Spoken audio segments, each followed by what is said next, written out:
तो बेटा चलिए आज हम जिस चैप्टर के बारे में पढ़ने वाले हैं वो है लाइंस एंड एंगल्स। तो बेटा चैप्टर स्टार्ट करने से पहले हमें कुछ बेसिक टर्म्स जानने की ज़रूरत है। तो उसमें हमारा पहला बेसिक टर्म है हमारे पास में लाइन सेगमेंट। तो लाइन सेगमेंट क्या होता है बेटा? जब हम दो पॉइंट्स को एक लाइन के थ्रू ज्वाइन करते हैं तो जो हमारे पास में सेगमेंट आता है उसे हम क्या कहते हैं बेटा? लाइन सेगमेंट कहते हैं। जैसा आप देख रहे हैं यहाँ पर ए और बी पॉइंट है, जब हम इसे एक लाइन के थ्रू जोड़ रहे हैं तो उसे आप क्या कहेंगे बेटा? लाइन सेगमेंट, और उसका नाम क्या होगा बेटा? A B. तो बेटा अब हमारा जो सेकंड बेसिक टर्म है वो है लाइन। तो लाइन क्या होता है बेटा? A line is a segment which has no starting and ending point. तो एक ऐसा सेगमेंट बेटा जिसका ना तो कोई एंडिंग पॉइंट होता है ना ही कोई स्टार्टिंग पॉइंट होता है, या फिर बोले ना कोई स्टार्टिंग पॉइंट होता है ना ही कोई एंडिंग पॉइंट होता है, तो उस तरह के सेगमेंट को हम क्या कहते हैं बेटा? लाइन। तो इसको चलिए फिगर से समझते हैं बेटा। तो इस फिगर में आप देख रहे हैं ना ही इस सेगमेंट का कोई स्टार्टिंग पॉइंट है ना ही एंडिंग पॉइंट है बेटा। ये किसी भी डायरेक्शन में बढ़ सकता है, इसके दोनों ही डायरेक्शन एंडलेस होते हैं, इसलिए हम इसे क्या कहते हैं बेटा? लाइन। तो इस लाइन में हमने दो पॉइंट लिए हैं इसके नेमिंग करने के लिए। तो इस लाइन को हम क्या बुलाएंगे बेटा? A B. और ए बी के ऊपर हमने क्या बना दिया बेटा? लाइन का साइन बनाया हुआ है, जिसके दोनों पॉइंट्स क्या है बेटा? एंडलेसली मूव कर रहे हैं। तो बेटा हमारा थर्ड बेसिक टर्म है रे। तो रे क्या होता है बेटा? A line which starts from a point and moves straight endlessly known as ray. तो बेटा एक ऐसी लाइन जो एक पॉइंट से स्टार्ट होती है और कंटिन्यू करती है स्ट्रेट और एंडलेसली मूव करती जाती है, उसे हम क्या बोलते हैं बेटा? रे बोलते हैं। तो यहाँ पर जो फिगर बना हुआ बेटा वो रे ए बी को रिप्रेजेंट कर रहा है। इसमें आप देख रहे हैं यहाँ पर इस लाइन में ए हमारा फिक्स्ड पॉइंट है और बी इस पर दूसरा पॉइंट है, और ये कंटिन्यूसली मूव करता जा रहा है। तो इसलिए क्या है बेटा? रे ए बी। इसको रिप्रेजेंट कैसे करेंगे बेटा? ए बी, और उसके ऊपर साइन है वो रे का साइन है बेटा। तो बेटा हमारा जो फोर्थ बेसिक टर्म है वो है एंगल। तो एंगल क्या होता है बेटा? A ray which has one fixed point and move circularly for a movement from another point, the deviation between it is known as angle. तो बेटा जब हमारा रे है हमारे पास में, वो मूव कर रहा है सर्कुलरली कुछ मूवमेंट के लिए, तो जो डेविएशन आता है बेटा, डेविएशन आता है उसे हम किस नाम से जानते हैं बेटा? एंगल के नाम से जानते हैं। तो यहाँ पर देखिए बेटा इस फिगर में हमारे पास में रे है ए एक्स, वो कुछ मूवमेंट के लिए सर्कुलरली मूव की हुई है ए वाई तक। तो यहाँ पर आप जो डेविएशन देख रहे हैं बेटा, तो इसे यार इस डेविएशन को आप क्या कहेंगे बेटा? एंगल कहेंगे। तो बेटा कुछ बेसिक टर्म्स एंगल के अंदर भी होते हैं, तो चलिए उन्हें जानते हैं। तो हमने एक एंगल ड्रॉ किया हुआ है जहां पर ए एक्स क्या है बेटा? रे है जो मूव कर रहा है कहां तक बेटा? ए एक्स डैश तक मूव कर रहा है। तो यहां पर जो एंगल फॉर्म्ड होगा बेटा उसका नाम क्या होगा बेटा? एक्स ए एक्स डैश, या फिर इसको दूसरे नाम से भी बुला सकते हैं। वो नाम क्या है बेटा? एक्स डैश ए एक्स, जो आप देख रहे हैं यहाँ पर लिखा हुआ है। अब आप देख रहे हैं बेटा जो ये रे है उसका एक फिक्स्ड पॉइंट है, वो क्या है बेटा? ए, जहां पर ये इसका सेंटर है। तो जो आपका फिक्स्ड पॉइंट है उसे आप क्या कहेंगे बेटा? वर्टेक्स कहेंगे। और जो आपके पास में जो दो रे आ रही हैं बेटा, उनको एंगल का क्या कहा जाएगा बेटा? आर्म्स ऑफ एंगल कहा जाएगा। तो बेटा चलिए हमारा अगला टॉपिक क्या है बेटा? Pair of angles. तो सबसे पहला पेयर ऑफ एंगल्स क्या आएगा हमारे पास में बेटा? Adjacent angles. तो बेटा दो एंगल्स को एडजेसेंट एंगल कब कहा जाएगा? जब उनमें एक कॉमन वर्टेक्स होगा, दूसरा जब उनमें कॉमन आर्म होगा, और उनके जो दोनों अदर आर्म्स हैं वो कॉमन आर्म पर लाइन नहीं करना चाहिए, ये तीसरी कंडीशन होगी बेटा। तो चलिए एक एग्जांपल देखते हैं एडजेसेंट एंगल का।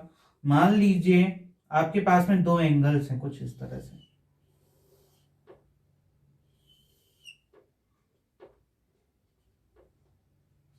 तो आप देख रहे हैं बेटा यहां पर हमारे दो एंगल हैं। इस एंगल को 1 मान लेते हैं, इस एंगल को 2 मान लेते हैं। अब चलिए इनकी नेमिंग करते हैं बेटा।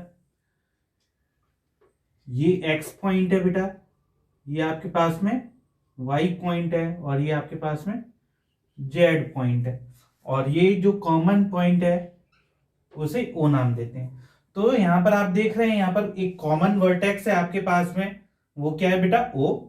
कॉमन आर्म क्या है बेटा? ओ वाई आपके पास में, और इसके दोनों आर्म्स है बेटा ओ एक्स और ओ जेड दोनों ही किस पर लाइन नहीं कर रहे हैं बेटा, कॉमन आर्म पर लाइन नहीं कर रहे हैं। तो यहां पर आप एंगल 1 और एंगल 2 को क्या कह सकते हैं बेटा, एडजेसेंट एंगल कह सकते हैं। क्या कह सकते हैं बेटा, एडजेसेंट एंगल्स। तो बेटा हमारे पास में अगला टाइप का पेयर आता है, उसका नाम क्या है बेटा, लीनियर पेयर। लीनियर पेयर की डेफिनेशन जानते हैं।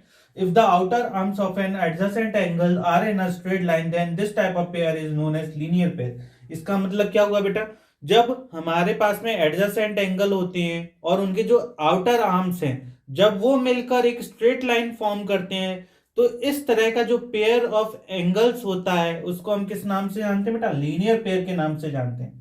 तो अब हम इसको फिगर के जरिए समझते हैं बेटा। यहां पर आपके पास में फिगर है, इसमें एंगल 1 और 2 के जो आउटर आर्म्स है वो क्या फॉर्म कर रहे हैं बेटा, एक स्ट्रेट लाइन फॉर्म कर रहे हैं। तो यहाँ पर एंगल 1 और 2 किस का जो पेयर है बेटा वो किस नाम से जाना जाएगा बेटा, लीनियर पेयर के नाम से जाना जाएगा। अब बेटा लीनियर पेयर होते हैं, उनकी कुछ प्रॉपर्टी भी होती है। तो लीनियर पेयर में क्या प्रॉपर्टी होती है बेटा, जो आपके पास में दो एंगल्स आ रहे हैं उनका सम क्या होता है बेटा, 180 डिग्री होता है। तो यहां पर वो दो एंगल्स कौन से बेटा, एंगल 1 और एंगल 2। तो एंगल 1 प्लस एंगल 2 किसके इक्वल होगा बेटा, 180 डिग्री के इक्वल होगा। तो चलिए बच्चों हमारे पास में अगला पेयर ऑफ एंगल्स है वर्टिकली अपोजिट एंगल। इसकी डेफिनेशन क्या होगी बेटा, the pair of angles formed by the intersection of line segments which do not have a common arm are called vertically opposite angles. तो बेटा ऐसे पेयर ऑफ एंगल्स जो हमारे लाइन या लाइन सेगमेंट के इंटरसेक्शन से बनते हैं और इनका एक भी कॉमन आर्म नहीं होता है, उन्हें हम क्या कहते हैं बेटा, वर्टिकली अपोजिट एंगल।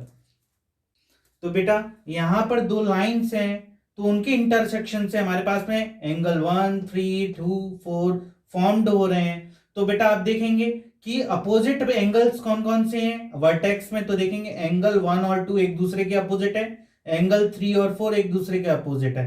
तो बेटा वर्टिकली अपोजिट एंगल कौन कौन से होंगे बेटा, एंगल 1 और 2 वर्टिकली अपोजिट एंगल्स होंगे, यानी कि इन दोनों का पेयर बनेगा, और एंगल 3 और 4 का एक पेयर बनेगा हमारे पास में।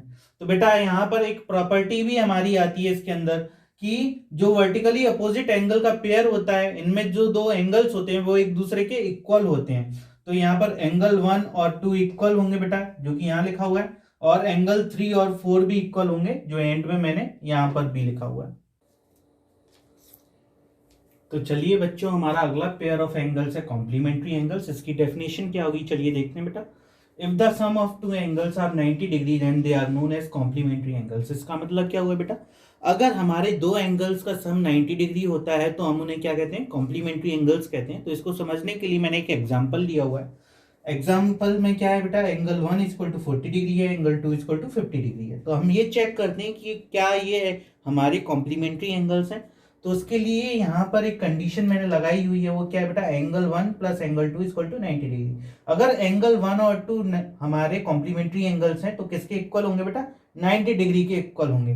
तो हमने ये क्या किया बेटा, हमने यहाँ पर एंगल 1 और 2 की वैल्यू पुट करी है 40 और 50 डिग्री, दोनों को सम करते हैं तो किसके इक्वल आएगा बेटा, 90 डिग्री के इक्वल आएगा। तो हम क्या कह सकते हैं बेटा, एंगल 1 और 2 हमारे कौन से एंगल होंगे बेटा, कॉम्प्लीमेंट्री एंगल्स होंगे।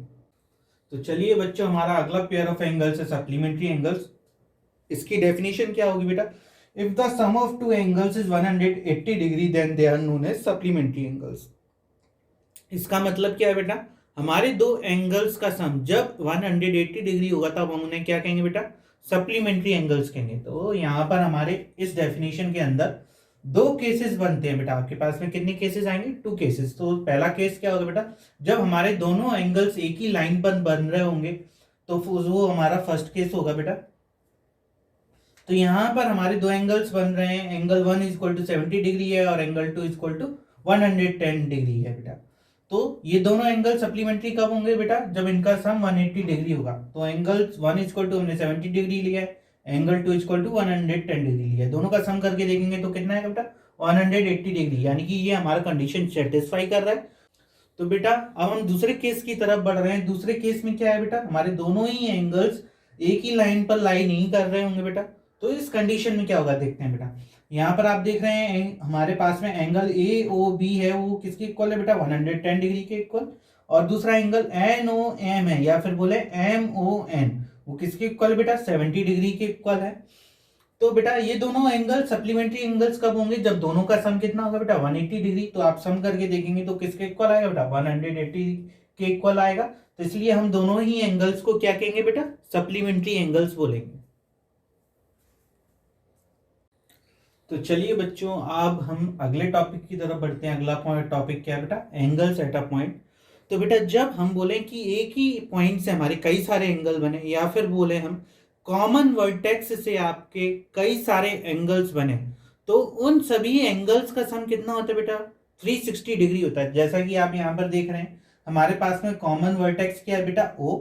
तो इस वर्टेक्स से हमारे कई सारे एंगल्स बन रहे हैं। आप देख रहे हैं कि हर एक डायरेक्शन में हमारा एक एंगल बन रहा है।